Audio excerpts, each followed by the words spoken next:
नमस्कार, आप देख रहे हैं परमार्थ आवाज। बिहार में चुनाव का शंख नाद होते ही छोटी छोटी पार्टियों से बड़ी बड़ी पार्टियों तक, नई नई पार्टियों से पुरानी पार्टियों तक चुनाव में अपना भाग्य को आजमाने के लिए तैयारियां जोर शोर से करने लगे।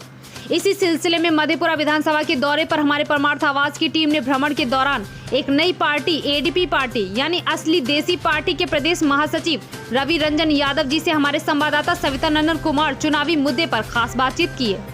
आइए देखते हैं एडीपी के प्रदेश महासचिव वर्तमान सरकार के बारे में क्या कुछ कहा। नमस्कार, आप देख रहे हैं परमार्थ आवाज और मैं हूं सविता नंदन कुमार। बिहार में बिहार विधानसभा चुनाव का शंखनाद हो गया है। शंखनाद होते ही बिहार के तमाम नेता अपनी अपनी पार्टियों को मजबूती के लिए गांव, शहर, मोहल्ले, टोले जाने लगे हैं, अपने पक्ष में वोट देने की अपील करने लगे हैं। पुरानी पार्टियों के साथ साथ नई पार्टियां भी चुनावी मैदान में जंग लड़ने के लिए उतर चुके हैं। हम इस वक्त मौजूद हैं सहरसा के फुलकाहा में, जहां भ्रमण के दौरान एक देसी पार्टी के प्रदेश महासचिव से मुलाकात हुई और वो पार्टी का नाम है असली देसी पार्टी यानी एडीपी। तो हमारे साथ आज खास बातचीत करने के लिए मौजूद हैं एडीपी के प्रदेश महासचिव रवि रंजन यादव जी। तो हम इनसे जानना चाहेंगे कि क्या सर ये असली देसी पार्टी एडीपी पार्टी जो है इसका क्या मकसद है, इसका जो नाम रखा गया है किस उद्देश्य से नाम रखा गया है। नमस्कार, मैं सबसे पहले अपने तमाम बिहार वासियों को अपना प्रणाम करना चाहूँगा और अपने चाचा दादा लोगों से आशीर्वाद लेना चाहूँगा, क्योंकि यह बिहार की एक क्रांति है, जो बिहार की आज़ादी के लिए क्रांति का संकल्प सारे युवा वर्ग के लोग ले रहे हैं। धीरे धीरे हमारे चाचा दादा लोग भी लालू छोड़ो और ललन यादव का नारा लगाने लगे हैं और हम लोगों का प्रोत्साहन करने लगे हैं और हम लोग बिहार के तमाम कोनों में जाके इस क्रांति का डंका बजाना शुरू कर दिए। तो सबसे पहले आप जान लीजिए, यह असली देसी पार्टी यानी एडीपी। एडीपी का मतलब हुआ असली देसी पार्टी। इसका उपदेश क्या है? सबसे पहला उपदेश कि 40 साल से बिहार के सारे उद्योग को बंद क्यों रखा गया। ये जो बिहारी चोर का तगमा है, चाहे वो पढ़े लिखे हो, चाहे वो किसान हो, चाहे वो मजदूर हो, चाहे वो डॉक्टर हो, चाहे वो इंजीनियर हो, चाहे वो स्टूडेंट हो, ये चोर का तगमा क्यों है? तो मैं तमाम बिहार वासियों से बता दूं, ये चोर का तगमा सिर्फ इसलिए है कि आपके बिहार के सारे उद्योग को कमीशन के लिए बंद कर रखा है। मैं पूछता हूं जंगल राज से, मैं पूछता हूं पलटू राज से, ये क्या कर दिया अपने बिहार के लिए? सिर्फ नाम के लिए सुशासन बाबू, नाम के लिए विकास पुत्र, ये क्या लगा रखा आप लोगों ने? बिहार का ठगने का काम आप लोगों बंद करिए और बिहार के सारे उद्योग को खुलवाइए। आज यदि उद्योग आप खोल देते हैं तो ये जो चोर वाला अट्टा है बिहारी का, ये टूट जाएगा। यकीन ना हो नेताजी तो कभी भी किसी आम आदमी से पूछिएगा कि यदि वो फैमिली के साथ बाहर जाते हैं किसी अदर राज्य में और रिसेप्शन काउंटर होटल पे रुकते हैं और वहाँ पे जब रूम देने से पहले आईडी मांगा जाता है, आधार, तो आधार जब ये हम लोग देते हैं तो उस पर देखा जाता है बिहार राज्य।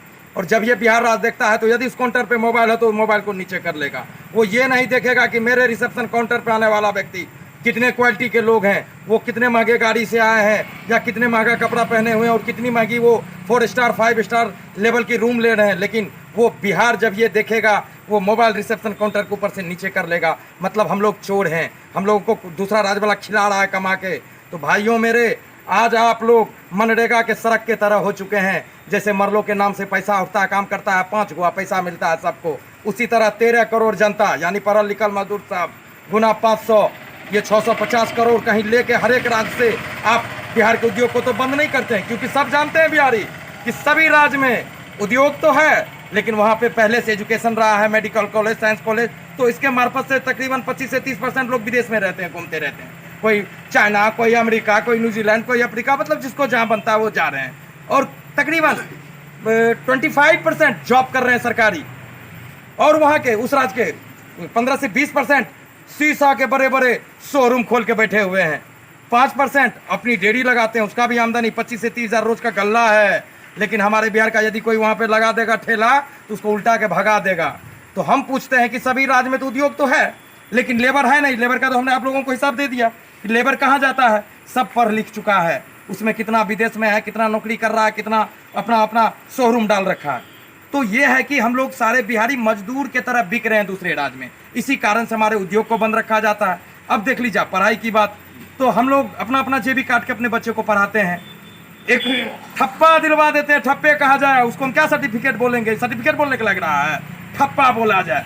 ये नीतीश बाबू के राज में, लालू बाबू के राज में, और हमारे मालिक कौन, हमारे मुख्यमंत्री को चलाने वाले कौन, तो कांग्रेस और भाजपा। लेकिन सब राज को कांग्रेस भाजपा जी मालिक है, उनके प्रधानमंत्री बनते हैं बारीक बारीक। लेकिन लगता है बिहार के प्रधानमंत्री वो कभी नहीं बनते हैं। सभी राज्य के पुराने भी नए के भी उद्योग चल रहे हैं, हमारे बिहार का बंद रखा गया है। सभी राज्य में 1000 से 2200 तक वृद्धा पेंशन, विधवा पेंशन, विकलांग पेंशन, लेकिन हमारे बिहार में मात्र 400 रुपए। क्या भीख मांग रहे हैं हम लोग? क्या हमारी चाची, दादी या दादाजी एक धोती खरीद लेंगे तो खाने के लिए क्या बचेगा? सबके बेटा की नौकरी है क्या? आके अपने बेटा को दे देगा 1000 2000 कि हला पप्पा हला दादा खई हो।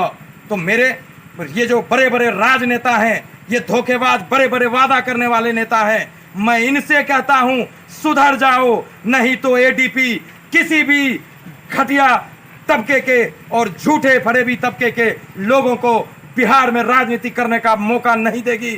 और सुपर गठबंधन यानी एडीपी, अब सुपर गठबंधन की है, वो भी गठबंधन किन से, तो छोटी बड़ी पार्टियां जिनको कभी भी मौका नहीं दिया जाता था आवाज उठाने का, ऐसी ऐसी पार्टियों को हम लोगों ने उठाया और अपने पार्टी में सुपर गठबंधन बनाया। अब की बार सुपर गठबंधन की सरकार। तो ये सुपर गठबंधन है, तो सुपर गठबंधन में आपने कहा कि छोटी बड़ी पार्टियां, ये कौन कौन सी छोटी बड़ी पार्टियां हैं? इसमें जन लोक पार्टी है, उसका कोई लिस्ट नहीं है क्योंकि सभी छोटे बड़ी पार्टियां थी, तो उसका लिस्ट आप उसको यदि समय दे तो मैं निकाल के आपको दे दूंगा, टाइम दे तो मैं आपको दे दूंगा। तो उसमें क्या है कि वो लोग ऐसे पार्टी हैं कि जो कि टीम तो बनाया, लेकिन ये जो हमारे भाजपा जी, कांग्रेस जी हैं, जो जान रहे हैं कि बिहारी जो टीम बनाएगी तो फिर तो वो बिहार का अधिकार खोजेगा, 3 लोगों को दबा के रखा गया। तो आप लोग भी उनको नहीं जानते होंगे, लेकिन पार्टी है। आप यूट्यूब पर आप डायरेक्ट असली देसी पार्टी सर्च करें, ढेर सारा प्रोग्राम गिरेगा, उसमें सभी पार्टियों का भी प्रोग्राम होगा, तो आप लोग उससे भी इंक्वायरी कर सकते हैं। तो ये आगे का क्या मुद्दा है कि आपकी सरकार यदि बिहार में आती है तो किस तरह से काम करके आप बिहार को बदलना चाहते हैं? सबसे पहला मुद्दा है चोरबाब लट्टा, उद्योग खोलना बिहार का। टूटेगा तब है, उद्योग खुल जाएगा, चोरबाब लट्टा बिहारी को टूट जाएगा। उद्योग खोलने के लिए आपके पास क्या जादू है? जादू, जब ये बिहार में हमारी सरकार बनेगी तो इतना जो उद्योग लगा हुआ है, पड़ा हुआ है सामान, एक आप बात बताइए, घर बना लिया, पेंट करने के लिए पैसा नहीं है, बिहार वाला दे देगा घर से 100 टका, उसमें पेंट लो जो टूटल होगा जोड़वा लेंगे और नहीं मांगेंगे हम लोग सेंट्रल सरकार से, भीख नहीं मांगने जाएंगे। बिल्कुल। उद्योग के बाद शिक्षा, ये जो सब डिग्री ले ले क्या बढ़िया बढ़िया लोग बैठल है, और घुसखोरवा सब अंग्रेजी से तो मुक्ति मिल गई, और घुसखोरवा से मुक्ति कब मिलेगी? तो घुसखोरवा से मुक्ति दिलवाएंगे। यदि डिग्री है, फॉर्म भरने का भी चार्ज मुक्त मिलेगी, शिक्षा मुक्त हो जाएगी, प्लस जो भी ग्रेजुएट टाइप के लोग हैं एक बड़ी सी हॉल में उसका एग्जाम लिया जाएगा, टाइम दिया जाएगा, क्योंकि आपका कॉपी वहीं रहेगा, और उसी टाइम में आपको रिजल्ट आउट किया जाएगा। जिन स्टूडेंट को होगा कि नहीं मैंने लिखा मेरे साथ गलत हो रहा, वो तुरंत फाइट करे और अपना कॉपी मिला। तो आपके जो पार्टी है असली देसी पार्टी के फिर मुख्यमंत्री पद के दावेदारी कौन? हमारे असली देसी पार्टी के मुख्यमंत्री दावेदार हैं राष्ट्रीय अध्यक्ष ललन यादव, मधेपुरा, प्रेस के पहले वो वक्ता थे, और इनको राजकुमार पासवान जी को हम लोग ने डिप्टी सीएम का पोस्ट दिया।